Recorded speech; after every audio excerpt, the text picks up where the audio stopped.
नमस्कार दोस्तों, सोशियोलॉजी पाठशाला यूट्यूब चैनल पे आप सभी का स्वागत है। दोस्तों, जैसा कि आप लोगों ने न्यूज़ में देखा ही होगा या मैंने भी एक शॉर्ट वीडियो बना के डाला था कि आप लोगों की assistant professor UP assistant professor जो कि 25 में हुआ था एग्जाम, किंतु धांधली की वजह से सरकार ने उसको कैंसिल कर दिया था। अब उसकी पुनः परीक्षा जो है अप्रैल में 18-19 अप्रैल को कराई जाएगी। उसके बाद फिर मई में जो है पीजीटी की परीक्षा भी कराई जाएगी। 9-10 मई को इसकी तिथि निर्धारित है। इसी को ध्यान में रखते हुए हम प्रीवियस ईयर के पेपर को सॉल्व कर रहे हैं।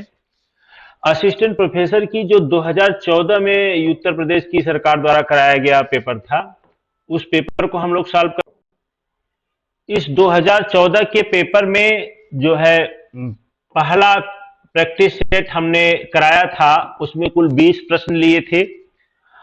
ध्यान रखने वाली बात यह है कि ये दूसरी क्लास है जिसको मैं आयोग के आंसर के साथ में चाहिए दोस्तों, आयोग के आंसर क्या रहे हैं और वास्तव में आंसर सही है या फिर कुछ समस्याएं होंगी, उसको भी यहां हम बताएंगे। और क्यों सही है आयोग के आंसर, कुछ किताबों में गलत जो दिया हुआ है उसको भी मैं यहां पे बताऊंगा कि क्या गलत है इसमें। ये दूसरी क्लास है। इसमें भी कुल 20 प्रश्नों को मैंने सॉल्व कराया है। इसके बाद कुल बचते हैं 30 प्रश्न, क्योंकि कुल 70 प्रश्न आते हैं सब्जेक्ट से। 30 प्रश्न जो है आप लोगों के अगली वीडियो में मतलब क्लास 3 में मिल जाएंगे। तो आशा करता हूं कि आप लोग उसको भी देखेंगे। आइए देखते हैं आज का पहला प्रश्न क्या है। पहला प्रश्न कहने का मतलब कि 20 प्रश्न मैंने पिछली क्लास में कराया था। ये 21वां प्रश्न है। निम्नलिखित में से कौन प्रलय को आधुनिक तर्क संगतता की रूपावली समझता है? ध्यान रखिएगा, आधुनिक तर्क संगतता को किसने प्रलय के रूप में यानी विध्वंसकारी माना है? किसने आधुनिकता की तर्कसंगतता को विध्वंसकारी माना है? तो विध्वंसकारी आप लोगों ने सुना ही होगा। विकल्प में दिया हुआ है एंथोनी गिडिंस, उल्रिच बेक, जिगमुंड बामैन, जार्ज रिट्जर। आधुनिकता को नकारात्मक व्याख्या, जिसको आधुनिकता की तर्कसंगतता को विध्वंसक बताया था, नकारात्मक माना था, यानी कि आधुनिकता आने से विनाश ही विनाश होगा, ये जिगमुंड बामैन महोदय थे। तो सी विकल्प क्या हो जाएगा? सही हो जाएगा। अगले प्रश्न पे आते हैं। 22वां प्रश्न है, कारण और प्रभाव के संबंध की व्याख्या हेतु, यानी कि कारण और प्रभाव को जानने के लिए जो शोध कार्य किए जाते हैं उस शोध प्रारूप को क्या कहा जाता है? ऑप्शन में है प्रयोगात्मक समाजशास्त्र, वर्णनात्मक प्रयोगात्मक शोध, वर्णनात्मक शोध, अन्वेषणात्मक शोध या निदानात्मक शोध। तो निदानात्मक शोध वह शोध होता है जिसमें हम किसी समस्या के निदान के लिए जो शोध करते हैं वह निदानात्मक शोध आता है। अन्वेषणात्मक शोध यानी कोई नई चीज की खोज कर रहे हैं हम, तो हम उसका अन्वेषण कर रहे हैं, तो वह अन्वेषणात्मक शोध में आएगा। वर्णनात्मक शोध यानी किसी भी घटना का वर्णन करते हुए हम किसी निष्कर्ष पे जो पहुंचते हैं वह वर्णनात्मक शोध होगा। जबकि कारण और प्रभाव को जानने के लिए जो अध्ययन किया जाता है वह प्रयोगात्मक शोध के अंतर्गत आता है। तो ए विकल्प क्या हो जाएगा? सही हो जाएगा। अगला प्रश्न है, निम्नलिखित का मिलान करना है और सही कूट का चयन कर उत्तर देना है। यह ध्यान रखिएगा। तो विकल्प में है मैच द कॉलम है। पहला ऑप्शन है अल्पतंत्र का लौह नियम, उसके सामने पारसंस है। शक्ति के स्थिर योग की अवधारणा, सामने ग्रामसी है। सामुदायिक शक्ति की बात किसने किया है? सामने मैक्स वेबर दिया हुआ है। वर्चस्व हेजेमनी आर मिशेल। ध्यान रखिएगा, ये हिंदी में नहीं लिखा हुआ था दोस्तों, इसको मैंने स्पेशल इंग्लिश के वर्जन से मैंने यहाँ पे किया है जिससे आप लोगों को समझ में आ जाएगा। हेजीमनी का प्रयोग, जिसे वर्चस्व कहा जाता है हिंदी में, ग्रामसी महोदय ने किया हुआ है। शक्ति के स्थिर योग की अवधारणा, शक्ति के स्थिर योग की अवधारणा जो है एम वेबर, मैक्स वेबर महोदय की है। अल्पतंत्र का लौ नियम जो है ये मिशेल महोदय ने दिया है। और सामुदायिक शक्ति की बात कौन करता है, तो पार्सन्स। इस प्रकार से ये हो जाएगा 4 3 1 2, 4 3 1 2 जो है सी विकल्प में है, तो हमारा सी विकल्प क्या हो जाएगा, सही हो जाएगा। तो ध्यान रखिएगा, ऐसे मैच द कॉलम में पूछा हुआ है, पीजीटी वगैरह में तो सीधा सीधा पूछ देता है कि अल्पतंत्र का लॉ नियम की अवधारणा किसने दिया है, तो मिशेल महोदय ने दिया है। शक्ति के स्थिर योग की अवधारणा किसने दिया है, या हेजिमनी की बात कौन करता है, तो ये सब चीजें आपको ऑब्जेक्टिव टाइप में पीजीटी वाले पेपरों में भी पूछा जा सकता है, तो इसको आप लोग रट लीजिएगा। अगला प्रश्न है 24वां प्रश्न। महुआ एक गांव का नाम है, उस गांव में संयुक्त परिवार की संरचनात्मक एवं प्रकारात्मक एकता का अध्ययन किसने किया है, तो सीधे सीधी बात है कि महुआ गांव का अध्ययन किसने किया है, ये पूछा हुआ है। और महुआ गांव में यहां अलग अलग चीज है, हो सकता है पूछ लिया जाए कि महुआ गांव का अध्ययन किसने किया था, ये भी पूछा जा सकता है। उसमें इन्होंने संयुक्त परिवार की जो संरचना होती है और उसके जो प्रकार होते हैं, प्रकार्यात्मक एकता जो पाई जाती है, इसके बारे में विवरण लिखा हुआ है। कुल 5 परिवारों का अध्ययन किया हुआ था। विकल्प में है के एम कपाडिया, नीरा देसाई, आईपी देसाई। यहां पे देसाई है दोस्तों, इसको लिख लीजिएगा, टाइपिंग एरर है। उसके बाद ए एम शाह, तो आप सभी लोग जानते होंगे महुआ गांव का अध्ययन जिसके संयुक्त परिवार के 5 परिवारों का अध्ययन किया था आईपी देसाई महोदय ने। प्रकार्यात्मक संयुक्त परिवार जो है प्रकार्यात्मक रूप से एक दूसरे से जुड़े होते हैं, इसकी बात जो है आईपी देसाई महोदय करते हैं। अगला प्रश्न है, मार्क्स ने अपने उद्विकासवादी ढांचे में समाजों को किस क्रम में व्यवस्थित किया है। यानी आप लोगों को मैं बता दूं, मार्क्स ने पूंजीवाद के विकास के संदर्भ में, यानी पूंजीवाद विकास कैसे आया है, पूंजीवाद का विनाश कैसे होगा, उस आधार पर ये समाजों को वर्गीकृत कहते हैं कि पहले इस प्रकार का समाज था, जिसे उन्होंने पहला समाज जो था वो आदिम साम्यवादी समाज था। यहाँ पे वह कहते हैं कि कोई भी आर्थिक व्यवस्था नहीं थी, लोग प्रकृति पे निर्भर थे, तो केवल लिंग के आधार पे स्त्री पुरुष का भेद दिखाई पड़ता था, बायोलॉजिकल भेद दिखाई देता था, इकोनॉमिक रूप से कोई भेदभाव नहीं पाया जाता था, तो यहाँ वर्ग नहीं पाया जाता था। ये नंबर 1 पहला ये उनका समाज का क्रम था। फिर कहते हैं थोड़ा बहुत और विकास होता है, मानव जो है कृषि अवस्था में आता है, जिसे उन्होंने सामंतवादी व्यवस्था कहा। इसमें जो है वर्ग का निर्माण होता है, क्योंकि यहाँ पे आर्थिक उत्पादन के साधन भूमि हो जाती है, तो जो भूमि का मालिक होता है उसे जमींदार कहते हैं, जो उस पे काम करने वाला होता है किसान होता है। तो 2 वर्ग बनते हैं और दोनों वर्गों में संघर्ष होता है, इसकी बात करते हैं कि फिर कहते हैं कि उसके बाद धीरे धीरे पूंजी का विकास होने लगता है और फिर क्या होता है, पूंजीवादी समाज आता है। इसमें भी 2 प्रकार के वर्ग होते हैं, एक होता है पूंजीपति, दूसरा होता है श्रमिक वर्ग, और उनके बीच में भी संघर्ष होता है। और यहीं पे कहते हैं कि क्रांति होगी और अगला समाज आएगा, वह समाज कौन सा होगा, समाजवाद या साम्यवाद की अवधारणा यहीं पे आती है। यह उनकी कल्पना थी, किंतु अभी ये समाज नहीं आया। तो ये चारों क्रम से दिया हुआ है, 1 2 3 4, 1 2 3 4 डी विकल्प में है, तो डी विकल्प क्या हो जाएगा, सही हो जाएगा। अगले प्रश्न पे आते हैं, ए राजस्थान विलेज। ए राजस्थान विलेज पुस्तक के लेखक हैं, बहुत महत्वपूर्ण प्रश्न है दोस्तों। इसके संदर्भ में मैंने कई बार चर्चा किया हुआ है कि एक विद्वान थे रॉबर्ट रेडफील्ड महोदय, जो टेपोजलान गांव का अध्ययन करते हैं और फिर क्या देते हैं, लघु समुदाय की अवधारणा देते हैं और बताते हैं कि लघु समुदाय में 4 प्रकार की विशेषताएं पाई जाती हैं। इसको मैंने पिछली कई वीडियो में बताया है दोस्तों। फिर क्या होता है, इनकी अवधारणा का परीक्षण जो है भारत में किया जाता है एक राजस्थान का एक गांव था राड़ोवती गांव। तो लिखना हो तो आप लिख लीजिएगा, राड़ोवतो गांव का अध्ययन ये करते हैं और एक पुस्तक लिखते हैं जिसे कहते हैं ए राजस्थान विलेज नाम से ये पुस्तक लिखते हैं और बताते हैं कि जो रॉबर्ट रेडफील्ड ने 4 प्रकार की विशेषताएं बताई थी, उसमें से 2 विशेषताएं तो भारतीय समाज में देखने को मिलती हैं, 2 विशेषताएं भारतीय समुदाय में लागू नहीं होती हैं और वह महोदय थे B.R. चौहान महोदय। यह राजस्थान के राड़ावतो गांव का अध्ययन करते हैं। तो ए विकल्प क्या हो जाएगा, सही हो जाएगा, ये B.R. चौहान की पुस्तक है।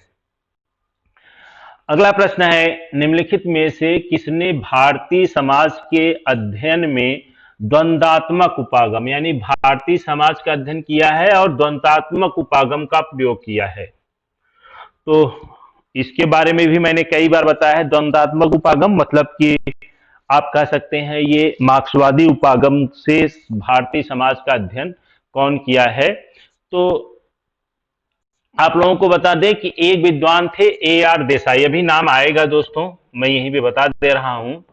A.R. देसाई महोदय ने भारतीय राष्ट्रवाद के लिए द्वंद्वात्मक उपागम का अध्ययन किया हुआ है। उसके बाद भारत के समाज का अध्ययन D.P. मुखर्जी ने भी क्या किया है, द्वंद्वात्मक उपागम का उपयोग करके भारतीय समाज की व्याख्या करने का प्रयास किया है। तो बी विकल्प क्या हो जाएगा, सही हो जाएगा। तो यदि पूछा जाए कि भारत में मार्क्सवादी उपागम के समर्थक कौन कौन रहे हैं या कौन कौन मार्क्सवादी उपागम का उपयोग करता है, तो D.P. मुखर्जी और A.R. देसाई महोदय दोनों लोग इसमें आ जाएंगे। अगला प्रश्न है, देखिए आ भी गए यहाँ पे, A.R. देसाई की राष्ट्रवाद की परिभाषा प्रेरित थी, यानी कि मैंने अभी बताया कि ये द्वंद्वादी उपागम यानी मार्क्सवादी उपागम से भारतीय समाज का अध्ययन करते हैं और राष्ट्रवाद की परिभाषा देते हैं। किसकी परिभाषा देते हैं, कि राष्ट्रवाद की परिभाषा देते हैं। और ये राष्ट्रवाद की परिभाषा ये किससे प्रेरित होकर के देते हैं, ये पूछा हुआ है। आसान क्वेश्चन है, कई बार आप लोगों ने पढ़ा ही होगा कि राष्ट्रवाद की परिभाषा इन्होंने E.H. कार के प्रेरित होकर, कार से प्रेरित होकर के, E.H. कार महोदय से प्रेरित होकर के ये राष्ट्रवाद की परिभाषा देते हैं। अगला प्रश्न है, 29वां प्रश्न है दोस्तों, किस भारतीय समाजशास्त्री ने सामाजिक संरचना और भारतीय समाज की मूल्य व्यवस्था पर कार्य किया है? सामाजिक संरचना और भारतीय समाज की मूल्य व्यवस्था, मूल व्यवस्था नहीं था दोस्तों, यहाँ पे मूल्य व्यवस्था लिखा हुआ है, इस चीज पे आप लोग ध्यान दीजिएगा। तो भारतीय समाज में मूल्य पर एक ही विद्वान का काम है, वह विद्वान है राधा कमल मुखर्जी।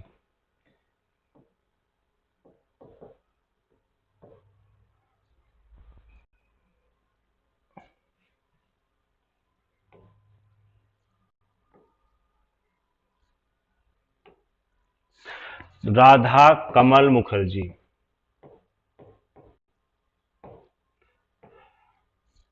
इन्हें शार्ट में R.K. मुखर्जी भी कहा जाता है। या एक चीज आप लोग ध्यान रखिएगा दोस्तों, R.K. मुखर्जी कई हैं भारतीय समाजशास्त्री में, जैसे राधा कमल मुखर्जी, राधा कुमुद मुखर्जी, रामकृष्ण मुखर्जी, सब R.K. मुखर्जी ही बोले जाते हैं। यदि कहीं पे केवल R.K. मुखर्जी लिखा रहे तो समझ लीजिए कि ये राधा कमल मुखर्जी के संदर्भ में है, बाकी और लोगों के लिए शॉर्ट फॉर्म R.K. मुखर्जी नहीं लिखा जाता है। इन्होंने ही भारत में मूल्य व्यवस्था पे सबसे ज्यादा अध्ययन किया हुआ है, तो R.K. मुखर्जी ही क्या हो जाएंगे, सही हो जाएंगे। सी विकल्प क्या हो जाएगा, हमारा सही हो जाएगा। 30वां प्रश्न, यानी कि आज का ये 30वां प्रश्न है, सॉरी 10वां प्रश्न है। इससे 20 प्रश्न मैंने पहले सॉल्व कराया था दोस्तों। यदि वीडियो अच्छी लग रही हो तो लाइक करें, चैनल पर पहली बार आए हो तो सब्सक्राइब कर लें, फिर उसके बाद देखना शुरू करें दोस्तों। एक पुस्तक है the passing of traditional society, किसने लिखा है, लर्नर महोदय ने। The passing of traditional society पुस्तक किस परिप्रेक्ष्य में लिखा गया है, लेखक भी दिया हुआ है, किसने लिखा है ये, और कौन सी पुस्तक लिखा है ये भी लिखा हुआ है। अब ये पूछ रहे हैं कि लर्नर महोदय ने the passing of traditional society में किस परिप्रेक्ष्य का उपयोग किया है, ये पूछा हुआ है। यहाँ पे परिप्रेक्ष्य है उद्विकासवादी, चक्रीय, प्रसारवादी या प्रकार्यात्मक। तो आप सभी को बताते चले कि लर्नर महोदय जो है प्रसारवादी विचारधारा के समर्थक रहे हैं, तो ये प्रसारवादी रहे हैं, तो सी विकल्प क्या हो जाएगा, सही हो जाएगा। अगला प्रश्न है 31वां प्रश्न, कृषक समाज को मालिक, किसान और मजदूर, कई बार इस चीज की चर्चा हो चुकी है। बहुत ही इजी प्रश्न है। किसने विभाजित किया हुआ है? Daniel Thorner, John Mencher, R Redfield, N S. Jodha. तो आप सभी लोगों ने पढ़ा हो, ना पढ़ा हो तो जान लीजिए, बहुत बार ये प्रश्न पूछा हुआ है। डेनियल थर्नर महोदय इस विचार के जनक हैं। अगला प्रश्न है पर संस्कृति ग्रहण, बहुत आसान है, आप लोगों ने इसको भी कई बार पढ़ा होगा।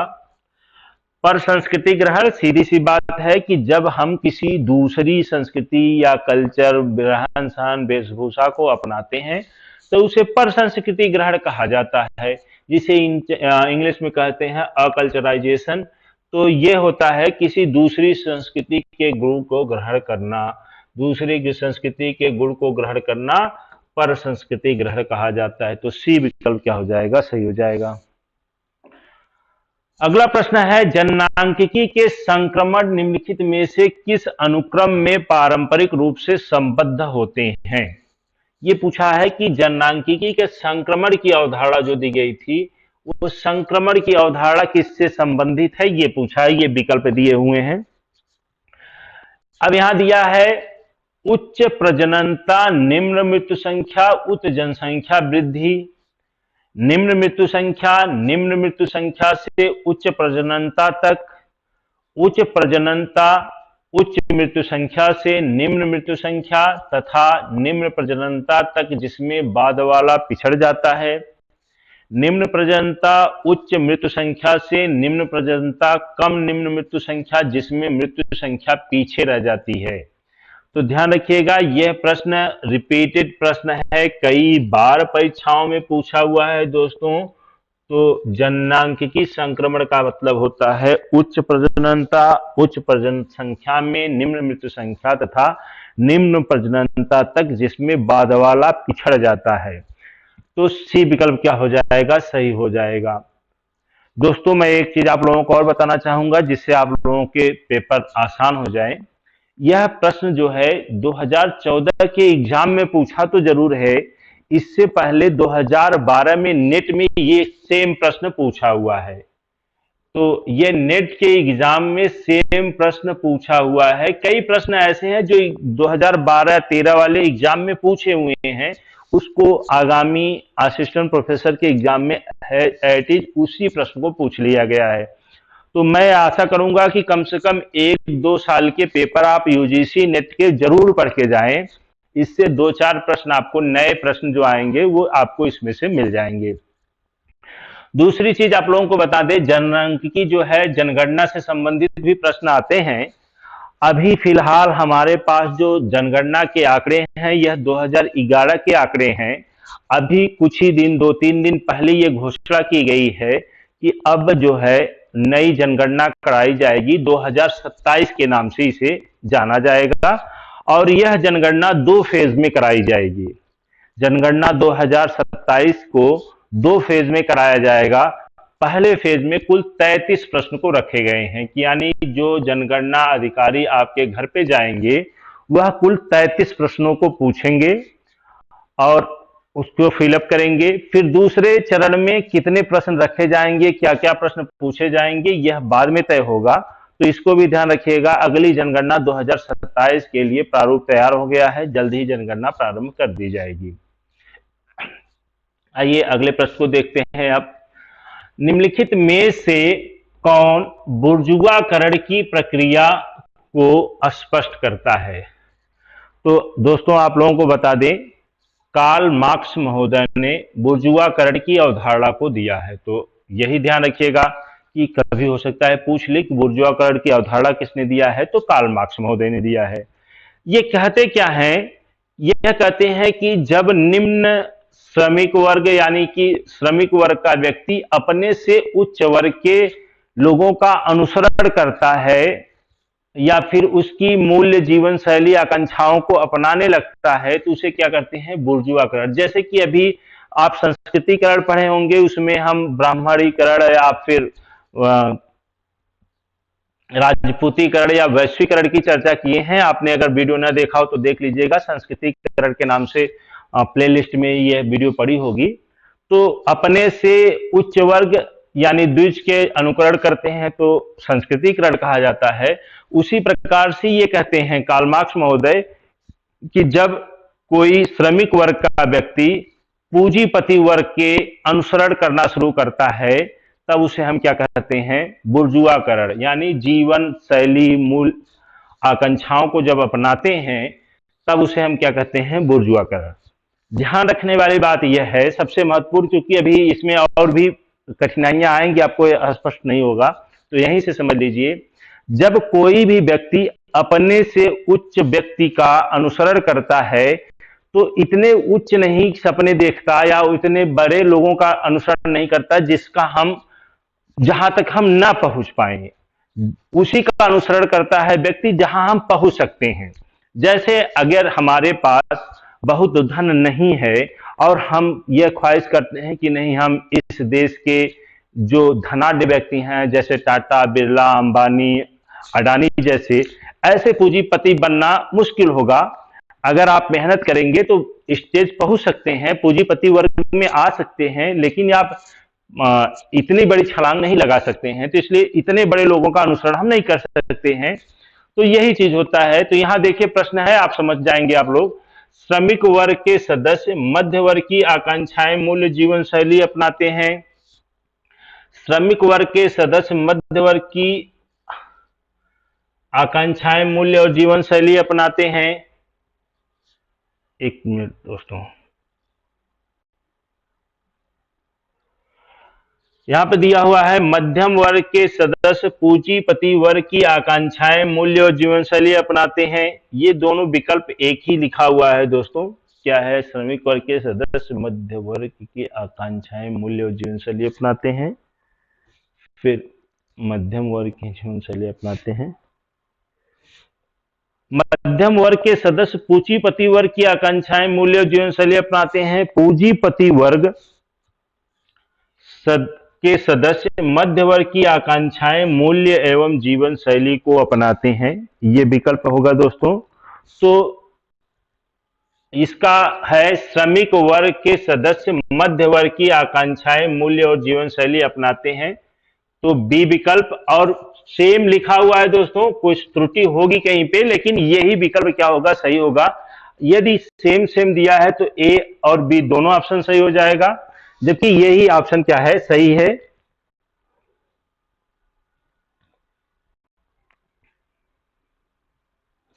अगला प्रश्न है दोस्तों, हु गवर्न्स के लेखक कौन है? एक पुस्तक है जिसका नाम है हु गवर्न्स। इस पुस्तक के लेखक कौन है? बहुत बार आप लोगों ने पढ़ा होगा। Robert A Dahl, C.W. Mills, Robert Mitchell, T Parsons. तो ये जो है हु गवर्न्स पुस्तक जो है रॉबर्ट ए डहल की पुस्तक है, तो ए विकल्प क्या हो जाएगा? सही हो जाएगा। अगले प्रश्न पे आते हैं। 36वां प्रश्न है, अधीनस्थ उपागम। अधीनस्थ उपागम को सब अल्टर्न अप्रोच के नाम से जाना जाता है। वस्तुतः इंगित करता है किसके अध्ययन को, किसको केंद्र में रख करके अध्ययन किया जाता है? अधीनस्थ उपागम या सब अल्टर्न उपागम किसको केंद्र में रख के अध्ययन करता है? तो श्रमिक वर्ग के परिप्रेक्ष्य को, निम्न तल के परिप्रेक्ष्य को, आम जन के परिप्रेक्ष्य को, कमजोर वर्गों के परिप्रेक्ष्य को। तो श्रमिक वर्ग के परिप्रेक्ष्य को रख करके जो अध्ययन किया जाता था, ये तो कार्ल मार्क्स द्वारा किया गया था। वर्ग संघर्ष की बात करते हैं। ये है निम्न तल के, यानी कि दलित पिछड़ों के ध्यान में रखते हुए जो अध्ययन करने वाला परिप्रेक्ष्य होता है, इसे कहा जाता है निम्न तल का परिप्रेक्ष्य इसमें जो है BS गुहा आते हैं, इसमें अंबेडकर महोदय आते हैं,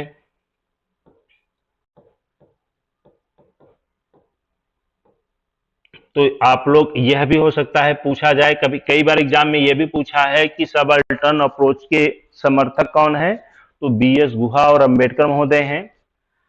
अगले प्रश्न पे आते हैं, 37 प्रश्न है, समाज शास्त्र का मूल भाव सामाजिक वास्तविकता का पर्दाफाश करना है। किसने अपने विचारों में यह अभिव्यक्त करने का प्रयास किया है कि समाज शास्त्र का मूल भाव क्या है, वास्तविकता को जानना, वास्तविकता का पर्दाफाश करना है, ये किसने कहा है? विकल्प में है पीटर वर्जर, एंथनी गिडिंस, C.W. मिल्स या फिर हेबरमास। तो दोस्तों आप लोगों को बता दें कि समाज शास्त्र को सामाजिक वास्तविकता का पर्दाफाश करने वाला विज्ञान किसने कहा है, तो यह पीटर वर्जर महोदय ने किया है। तो ए विकल्प क्या हो जाएगा, सही हो जाएगा। नाटक तकनीक के अंतर्गत समाज की अवधारणा किसने दी है? तो आप लोगों ने पढ़ा होगा the presentation of self in everyday life. इसी पुस्तक में नाटक तकनीक के माध्यम से फ्रंट पे क्या होता है, जो समाज में व्यक्ति दिखलाई पड़ता है, उसके पीछे जो मंचन होता है वह हमको दिखलाई नहीं पड़ता। यानी समाज में अपने आप को प्रदर्शित करने के लिए व्यक्ति कितनी तैयारियां करता है, तब वह अपने आप को समाज में प्रस्तुत कर पाता है। ऐसी तकनीक के माध्यम से समाज की व्याख्या किसने किया है, ये पूछा हुआ है। तो यह जो है गॉफमैन महोदय ने किया है। गॉफमैन की पुस्तक में इसका उल्लेख मिलता है।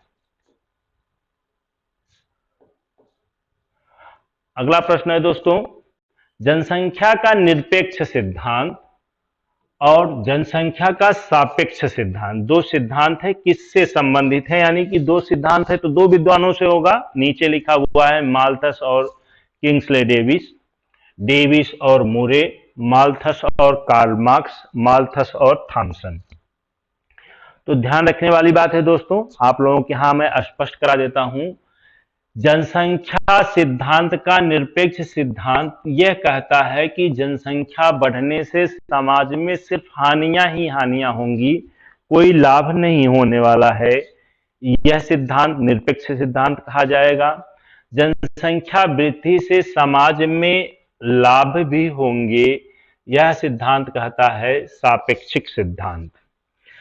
अब आप लोगों को मैं बता दूं, 1798 ईस्वी में एक पुस्तक आई थी, एसे इन पॉपुलेशन, जिसमें माल्थस महोदय ने कहा था कि जनसंख्या वृद्धि बड़ी तेजी से होती है, जिससे खाद्यान्न का संकट आ जाएगा और बाद में क्या होगा, जनसंख्या इतनी बढ़ जाएगी कि प्रलय या तूफान या प्राकृतिक प्रकोप की वजह से जनसंख्या कंट्रोल करनी पड़ेगी, नहीं तो फिर मानव जाग जाए और जनसंख्या को स्वतः ही क्या कर ले, कंट्रोल कर ले। तो यह सिर्फ क्या बताता है, जनसंख्या का निरपेक्ष सिद्धांत कहा जाता है। तो निरपेक्ष सिद्धांत किसका है, माल्थस का है। तो माल्थस यहां भी है, यहां भी है और यहां भी है।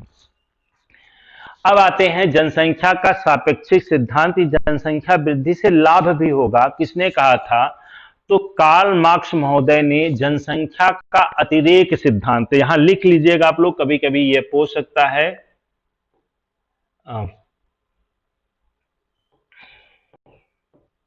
जनसंख्या का अतिरेक सिद्धांत,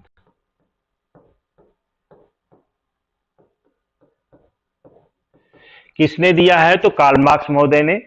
इसमें उन्होंने बताया कि श्रमिकों के सामने यदि पूंजीपति वर्ग से संघर्ष करना है, तो चूंकि उनके पास पूंजी नहीं है, तो हम केवल संख्या के आधार पे ही पूंजीपतियों से विजय प्राप्त कर सकते हैं। इस प्रकार से श्रमिक वर्ग को अपनी जनसंख्या में वृद्धि करनी चाहिए। ऐसी विचारधारा जो है कार्ल मार्क्स महोदय ने दिया था। तो ये सापेक्षिक सिद्धांत आ जाएगा, तो माल्थस और कार्ल मार्क्स विकल्प क्या हो जाएगा, सही हो जाएगा। तो सी विकल्प क्या है, सही हो जाएगा। अगला प्रश्न है दोस्तों, और आज का यह प्रैक्टिस सेट का लास्ट प्रश्न है। आशा करता हूं कि यदि वीडियो अच्छी लगी होगी तो आप लोग लाइक करके ही जाएंगे, और अभी तक यदि आप लोगों ने यहाँ तक वीडियो देखा है तो अच्छा ही होगा, तभी तो आप लोगों ने देखा होगा।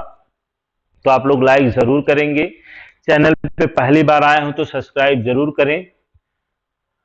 आज यह लास्ट प्रश्न है, जनसंख्या अध्ययन में सामाजिक केशिकीय की अवधारणा का उपयोग किसने किया है। ध्यान रखिएगा, जैसे केशिकी का मतलब यह होता है कि जैसे पुराने समय में चिमनी के माध्यम से दीपक जलता था, तो उसमें एक बाती होती थी जिसके सहारे क्या होता है, तेल ऊपर को जाता था और समाज को क्या करता था, प्रकाशित करता था, अंधेरों को दूर करने का काम करता था। उसी प्रकार से ये कहते हैं कि जैसे जैसे समाज में समृद्धि आती जाएगी, ऑटोमेटिक क्या होता जाएगा, जनसंख्या क्या होती जाएगी, कम होती जाएगी। इसी को कहते हैं सामाजिक केशिकत्व का या केशिकीय सिद्धांत कहा जाता है। और यह केशिकीय सिद्धांत जो है आइसले डी ड्यूमा महोदय ने किया है। तो डी विकल्प सही हो जाएगा। ध्यान रखिएगा आप लोग, ल्यू ड्यूमा अलग हैं, जो भारतीय विद्याशास्त्री परिप्रेक्ष्य में गिने जाते हैं, होमो हराइकस पुस्तक लिखते हैं, और ये जनसंख्या का केशिकीय सिद्धांत जो दिया था ये लुई ड्यूमा न होकर के आइसले ड्यूमा है। ये अलग हैं, वो अलग हैं, आप लोग इसमें कंफ्यूज न होइएगा। ये आइसले ड्यूमा के नाम से जाने जाते हैं। तो इस प्रकार से दोस्तों यह 40 प्रश्नों का 40 प्रश्न यहीं पे पूर्ण होते हैं। 20 प्रश्न आज मैंने सॉल्व कराया। आने वाले समय में आप लोगों को 30 प्रश्न और सॉल्व कराएंगे। बहुत बहुत धन्यवाद। अगर आप लोग अभी तक लाइक नहीं किए हैं तो लाइक जरूर करें, चैनल पे पहली बार आए हों तो सब्सक्राइब जरूर करें, और इसी के साथ बहुत बहुत धन्यवाद आप लोगों को। जय हिंद, जय भारत।